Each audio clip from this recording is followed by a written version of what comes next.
Olá, senhoras e senhores, tudo bom com vocês? Eu sou a Abby e esse aqui é um pedacinho do meu abismo. Eu estou com 25 anos e para mim essa era uma data muito simbólica e acredito que para muita gente. Não que tenha nada de especial no número, mas poxa, é um quarto de século, né? Então tem que ser alguma coisa. Eu estou nessa vida há 25 anos. E eu lembro que eu fiz uma lista dos 25 livros para eu ler antes dos 25 que eu achei recentemente. E muitos dos livros que estão lá eu não li nenhum. Então, eu sei que muitas coisas aconteceram, o que acaba justificando eu não ter tido tempo para ler esses livros, mas isso me deixou um pouco reflexiva, sabe? Tem muitos livros que eu quero ler antes de morrer. Eu não sei se vocês estão escutando, mas tá ventando muito hoje. E aí o vento tá balançando a janela, então caso vocês escutem alguma coisa, é por isso. Aí eu peguei essa lista com livros que eu não tava tanto afim de ler assim, né? E nem que se eu me obrigasse eu ia ler esses livros, porque eles não fazem mais sentido pra mim.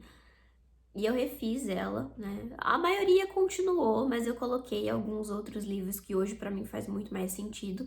E aí eu fiz uma lista com 30 livros para eu ler antes dos meus 30 anos.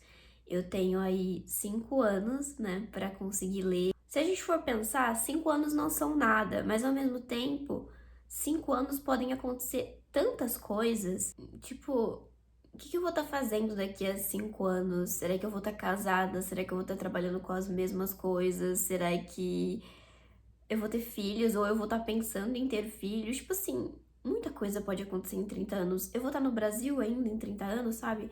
E aí, no meio disso tudo, eu acho que o que tá no meu controle agora é eu me programar para esses próximos 5 anos, né? E eu quero pelo menos acompanhar essa programação das leituras. E aí são 5 anos, então eu não me privei tanto de colocar calhamaços, de colocar livros clássicos que às vezes vão exigir um grau um pouco maior de complexidade de entendimento da minha parte. E eu coloquei alguns livros que nos anos anteriores, né, eu acho que eu me sentia muito imatura. Não que eu esteja super madura agora, né, aos 25 anos. Eu acho que tem muita coisa ainda para aprender, mas eu me sinto um pouco mais madura para ler alguns livros que há algum tempo atrás, para mim, tipo, eu acho que se eu lesse, não fariam tanto sentido, não teriam me impactado de alguma forma, ou enfim dessa lista, né? Alguns livros eu sei um pouquinho sobre eles, né? Eu já vi muitas pessoas falarem sobre, mas outros eu só sei que são livros muito bons, mas que eu não faço ideia do que eles falam. Tem uma frase do Ítalo Calvino que ele diz: um clássico é um livro que nunca terminou de dizer aquilo que ele tinha para dizer, porque ele é um livro que ele pode passar décadas, anos, milênios, né? Que ele sempre vai reverberar em nós, ele sempre vai fazer com que a gente repense sobre a nossa história, sobre os nossos modos de viver, sobre a nossa natureza humana e sobre nós mesmos muitas vezes, né? Então, ele permanece presente, mesmo muitas vezes ele não sendo parte do nosso presente, né? E isso influenciou muito para que eu olhasse com mais carinho para os livros que eu colocava na lista. Então, vão ter muitos livros clássicos, vão ter muitos calhamaços também, porque é uma forma de eu me obrigar a desencalhar esses livros. Enfim, vamos lá. Eu tô com a minha listinha aqui, só para eu não ir me perdendo, né? O primeiro livro aqui da minha lista é O Apanhador em Campo de Centeio, do DJ Salinger. É um livro que vai falar sobre a adolescência, mais especificadamente sobre a perda da inocência, né, que muitas vezes o jovem tem quando ele começa a adentrar no universo adulto, no mundo adulto. Esse é um livro que se passa no pós-guerra, em 1951, e o autor, né, o Salinger, ele escreveu grande parte do livro nos acampamentos de soldados que ele estava. Um dos motivos desse livro estar aqui é que ele foi indicação de um professor meu de psicopatologia na época que eu estava na faculdade, e ele disse, né, que o personagem principal, ele apresenta algumas patologias psicológicas, e aí foi numa aula de psicopatologia, né, então eu anotei para eu ler em algum momento da minha vida, e esse momento chegou. Outro motivo de eu querer ler esse livro, e talvez esse motivo seja um pouquinho mórbido da minha parte, é que o assassino do John Lennon, né, o Mark David Chapman, ele foi encontrado próximo à cena do crime com esse livro, e se eu não me engano, ele escreveu, né, Minha Confissão, assinado pelo personagem do livro, quando ele estava preso. Então, isso despertou um certo fascínio pela minha parte, o que, como eu disse, pode ser um pouquinho mórbido, mas eu fiquei mais interessada, né? Já era um livro que eu queria muito ler, e quando eu soube disso, eu falei assim, não, eu tenho que saber o que que tem nesse livro. E eu sei também que o autor, ele foi muito ciumento com o livro, então ele não deixou ser adaptado para cinema, né? Eu tenho ele aqui. Até na capa dele, tipo, não tem sinopse, não tem nada. É um livro que não tem orelha, não tem, tipo, nada escrito. É só a capa, que é uma capa, inclusive, belíssima. O próximo livro da lista é 1984, do George Orwell. É um clássico da distopia, né? Acho que todo mundo conhece. Se não leu, sabe da existência desse livro, sabe da existência do Big Brother, do Grande Irmão, né? Então, é um livro que denuncia o totalitarismo de um governo e é toda a manipulação, né, da verdade perante a sociedade. Então, vai ter a polícia do saber, né, que tá o tempo todo ali de olho em você para ver se você tá andando na linha, se você tá agindo de acordo. E é um livro que se propõe a nos fazer pensar sobre a forma como a gente está vivendo nossas vidas, o poder nas mãos erradas, tem toda uma crítica às estruturas sociais e até nessa relação entre governo e povo. Então, por ser um grande clássico, eu não posso chegar nos meus 30 anos sem não ter lido 1984. O próximo da lista é A Assombração da Casa da Colina, que é um clássico do terror psicológico e é o meu gênero literário favorito, né? Eu amo terror psicológico porque ele se propõe a nos fazer pensar e repensar sobre a nossa natureza humana, sobre as decisões que a gente toma e como tudo isso também é influenciado pelo nosso meio, né? E aqui nós temos uma história considerada a melhor de todos os tempos sobre uma casa abandonada. Vamos ter um doutor, né, que está estudando a existência de fenômenos paranormais. Ele se muda, né, para essa casa da colina e, como parte do experimento, ele faz convite para as pessoas que tiveram alguma experiência sobrenatural. Então, isso é tudo que eu sei da história. E é um livro que influenciou grandes nomes ali, né, principalmente da literatura, como Stephen King, Neil Gaiman, e influenciou também o cinema, né? Então a gente tem aí a inspiração da A Maldição da Residência Hill. Confesso que não é uma série que eu gosto muito, mas a segunda temporada, que é da Mansão Bly, eu sou completamente apaixonada. Mas eu vou ir por partes. Primeiro eu quero ler o que influenciou a primeira temporada, e aí eu leio acho que são 9 livros que influenciou toda a segunda temporada. Mas enfim, vamos por partes. O próximo livro eu vou ter que tomar muito cuidado porque eu não quero me prolongar e é um assunto que eu gosto muito e que se deixar eu me prolongo mesmo, chego a ser prolixa para falar sobre, mas é o Mito de Sísifo, do Albert Camus, que é o meu filósofo favorito. E qual que é a ideia do Camus, né? Ele vai postular que nós, os seres humanos, temos uma necessidade intrínseca de dar significado para a nossa existência, né? De atribuir significado à nossa vida.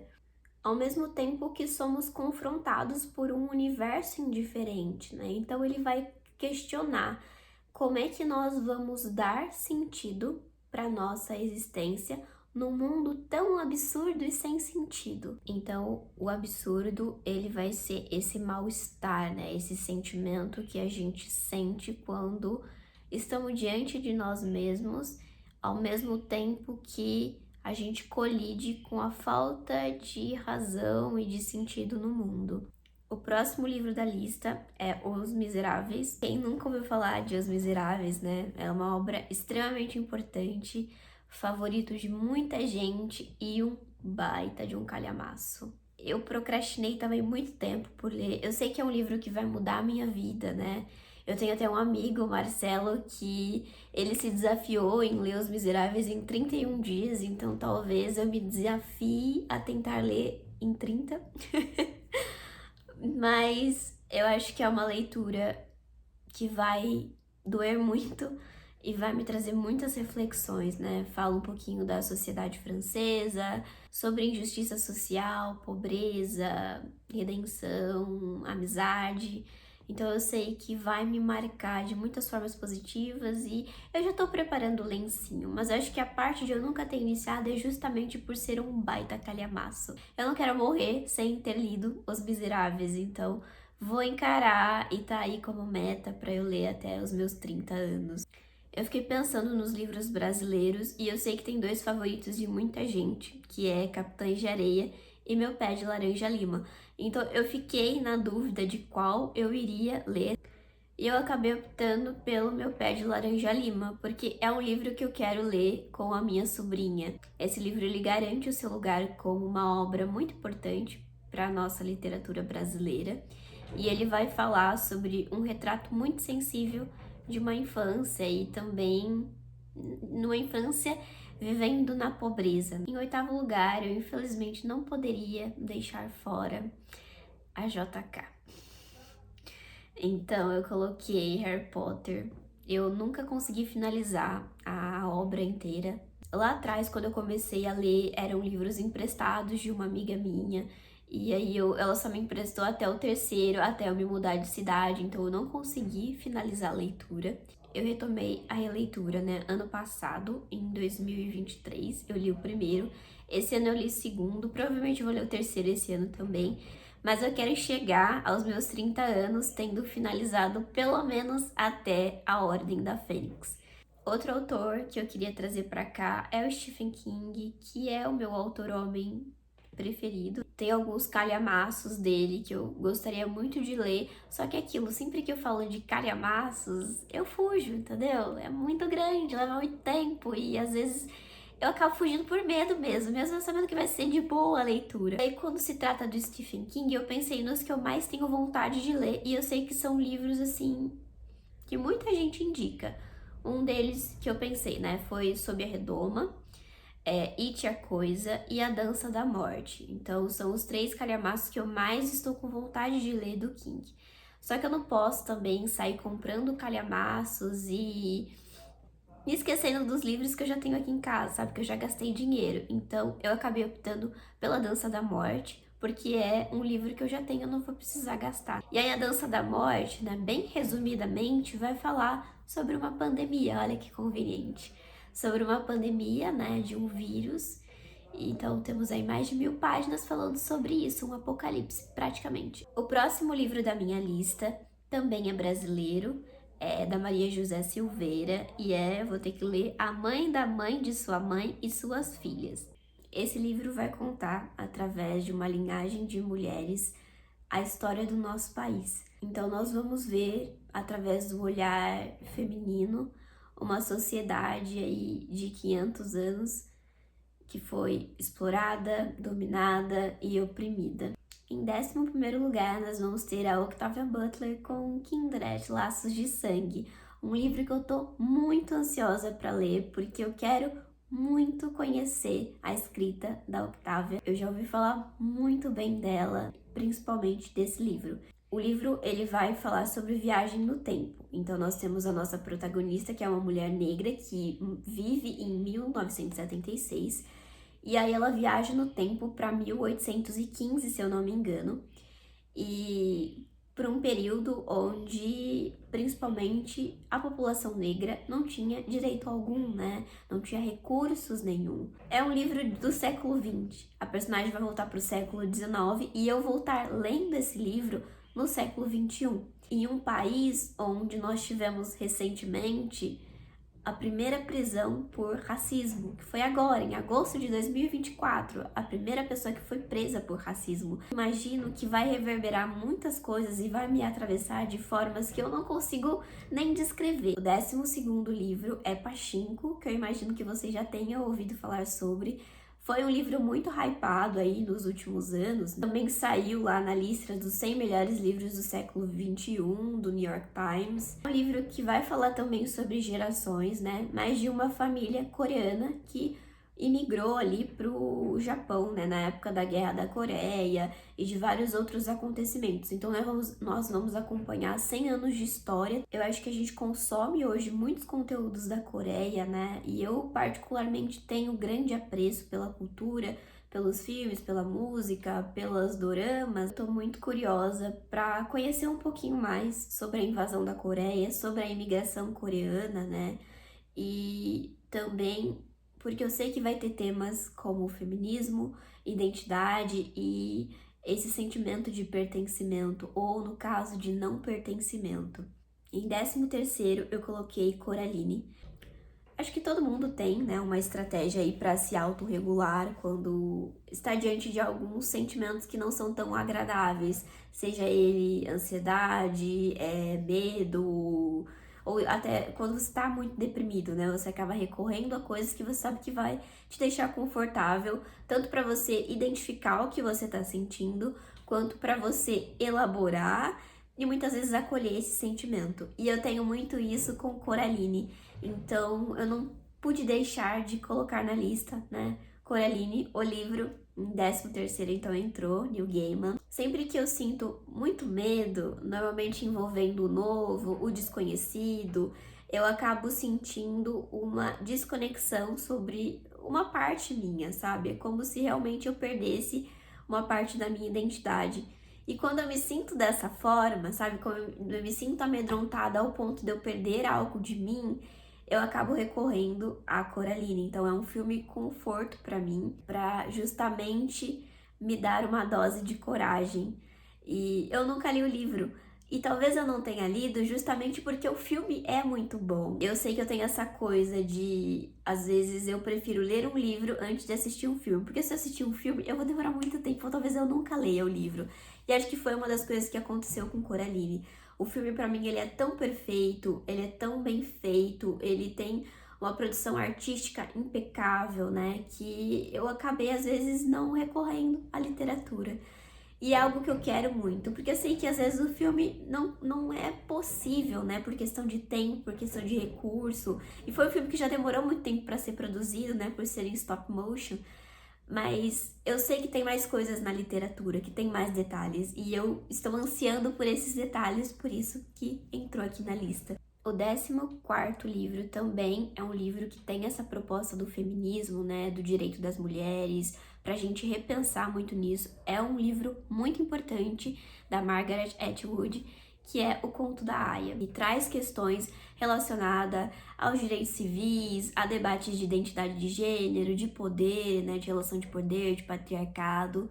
E aqui nós vamos ter uma distopia, um governo onde não existem meios de comunicação, revista, livros, jornais, as faculdades também são extintas e a sociedade não possui direitos, principalmente a mulher, né? A mulher é o tipo de vítima preferida desse governo. Então, as mulheres elas vão ter funções específicas nesse estilo de governo.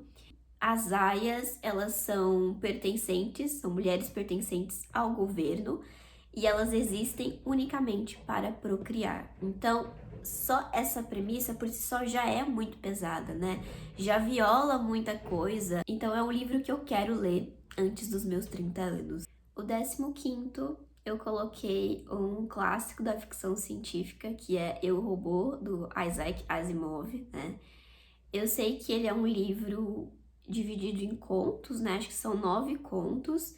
E vai falar muito disso, né? Do futuro, da nossa relação com robôs. E é o livro que tem ali, né?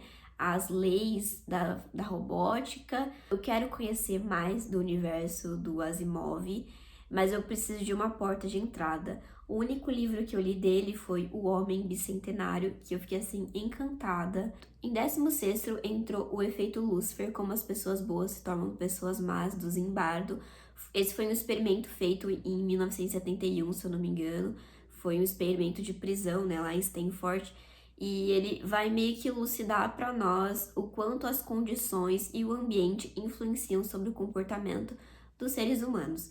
E assim, toda vez que eu leio sobre maldade, bondade, é sempre um aspecto muito pseudocientífico, sabe? Então eu espero, por se tratar de um experimento, que tenha um pouquinho mais de pelo menos neurociência ou uma tentativa mais próxima de aproximar do método científico do que, enfim, psicanálise, né? Tipo, não dá, não quero. Inclusive, se vocês tiverem indicação de livros que falem sobre a natureza do bem e do mal e que não tenham uma visão tão pseudocientífica, por favor, me indiquem nos comentários que eu vou ficar muito agradecida, sabe? Eu quero uma visão mais realmente, sei lá, da neurociência, sabe? Explicação de comportamento, do que talvez esse floreio muito metafísico. O próximo livro da lista é Sapiens, Uma Breve História da Humanidade, que, como o próprio nome já diz, vai contar uma breve história da humanidade. O que eu sei desse livro é que tem alguns erros históricos, mas que esses erros eles não influenciam no contexto em geral. Então eu só vou precisar estar um pouquinho atenta ali, ou talvez nem tanto. Mas assim, todos que leram falam que ele é incrível, que realmente é um livro que você precisa ler. E por isso vou fazer jus aqui à indicação de muitos dos meus amigos. O próximo livro que eu coloquei na lista foi Boy Erased, né? Ele é um livro de não ficção que vai falar da vida de um jovem homossexual que vive em um ambiente extremamente religioso e conservador. E quando os pais descobrem que ele é homossexual, ele é enviado para uma instituição para passar pelo processo de conversão, né, de reorganização sexual, que é então conhecido como cura gay. Eu sei que esse é um livro muito dolorido, né, que retrata de coisas de formas muito cruéis e que, principalmente para mim, que faz parte da comunidade, eu sei o quanto talvez me machuque ler algumas coisas e ao mesmo tempo me identifique com o medo, a preocupação e talvez essa ideia de que tudo da nossa vida acaba sendo reduzido à sexualidade, como se a nossa sexualidade fosse a parte mais importante da nossa vida, né? Ocupasse o papel central. Em 19º, eu coloquei A Divina Comédia, que é um livro muito clássico, né? Do Dante ali, que vai criticar muito os políticos, os filósofos e os religiosos da época, né? E a gente tá falando ali de século XIV, então ele é um escritor humanista do Renascimento literário. A Divina Comédia, normalmente são 3 livros, né? Acho que tem um livro com as 3 obras, mas ele é dividido em 3. Então nós temos o Inferno, o Purgatório e o Paraíso. E o que me fez, de fato, né, querer ler a Divina Comédia foi porque eu tava vendo um vídeo no YouTube e a moça leu uma passagem que tava tendo um diálogo entre 2 personagens. E eles estavam dialogando acerca da existência de Deus, da imortalidade e do quanto essa crença é uma necessidade intrínseca da natureza humana, né? Faz parte da nossa natureza humana realmente esse pensar diante do pós-morte, né? Então, foi esse diálogo desses 2 personagens que eu não sei quem são, que me fez ali colocar a Divina Comédia na lista, porque até então era planos para mim ler em um futuro muito distante. Chegamos a muito custo ao 20º livro da lista, que foi escrito por uma autora mulher, e a gente está falando de Carmila, né? Um dos maiores clássicos góticos também sobre vampiros, né? Que precede até mesmo Drácula e trata-se de um romance entre 2 mulheres. Então nós temos, né, um livro que é de 1800 que fala de um amor entre 2 mulheres, um romance sáfico. Então eu não posso chegar aos meus 30 anos com essa falha de caráter, sabe? Eu queria muito conhecer as irmãs Brontë. Então eu estou falando de Charlotte, Emily e Anne Brontë. São autoras britânicas do século XIX que têm uma importância muito significativa para nós, porque elas escrevem sobre personagens femininas e a importância delas, né, se dá justamente porque elas eram mulheres à frente do seu tempo e que desafiavam tanto as convenções sociais quanto literárias de sua época. Então nós vamos ter, né, uma narrativa com protagonismo feminino, né? Então são mulheres complexas, fortes e destemidas. E aí eu escolhi um livro de cada uma das irmãs, né? Da Charlotte, então eu escolhi Jane Eyre. Da Emily, O Morro dos Ventos Uivantes, e da Anne, A Inquilina de Windlefell Hall. Em 24º, nós temos O Peso do Pássaro Morto, da Aline Bay. Eu li a pequena coreografia do adeus dela, eu gosto muito, e eu sempre falo pros meus amigos que eu gosto de Carla Madeira. Então, eles sempre me indicaram a Aline Bay e falaram que esse livro dela é muito forte, né? Vai falar sobre temas de forma muito assustadora, porque é muito real, né? Apesar de ser um livro de ficção. Em 25º, nós temos O Diário de Anne Frank, que apesar de ser muito conhecido, de eu ter assistido série, ter assistido filme, eu sinto a necessidade, né, de ler o livro. E basicamente é o diário, né, de uma menina de 13 anos. Na verdade, a gente vai acompanhar ela até os 16. E é uma criança que vai ficar escondida durante 3 anos da vida dela, né, por ser judia e viver no nazismo. E é um livro que eu considero essencial porque fala de história, né? Então nós precisamos sempre relembrar para não esquecer, porque por mais que pareça distante, o Holocausto não foi há muito tempo. Em 26º, eu coloquei 100 Anos de Solidão, que também é um clássico, né, discutido e readaptado por muitas pessoas. É de um escritor colombiano que ganhou um prêmio Nobel e vai falar sobre realismo mágico, né? Então a gente vai acompanhar aí a história de uma família. Esse é o livro favorito de muita gente que eu considero que tenha bom gosto, então eu acredito que será um dos meus favoritos também. Em 27º, eu coloquei Jane Austen com Orgulho e Preconceito, que talvez esse seja o maior clássico quando a gente fala de amor romântico, né? Toda a questão do amor perfeito, o amor que é tão perfeito que chega a ser irreal, né? Mas por ser um clássico e muita gente já ter lido, eu me considero na obrigação de ler também. O 28º é Flores para Algernon, que é um clássico também da ficção científica. Todas as pessoas que me indicam esse livro falam que elas choraram muito e eu quero ver se eu também vou fazer parte, né, desse todo ou se eu vou ser aquilo que a minha mãe fala, sabe? Você não é todo mundo. Mas estou ansiosa para ler também e ver o motivo das pessoas chorarem tanto com esse livro. Em 29º vem o livro mais triste do mundo, que é exatamente por esse motivo que eu quero ler, que é Uma Vida Pequena. Todo mundo realmente fala com essas palavras de que ele é o livro mais triste do mundo. E aí eu refaço a minha fala, né? Será que eu serei parte desse todo? E por último, mas não menos importante, né? Uma coisa que eu queria que tivesse na minha lista, que foi um dos que eu acrescentei, inclusive, foi que tivesse mais literatura russa. Eu quero consumir mais e quero conhecer um pouquinho mais desse universo. E aí eu tive que escolher um para mim dar início, né? Escolhi foi um do Lev Tolstói, que é Ana Karenina.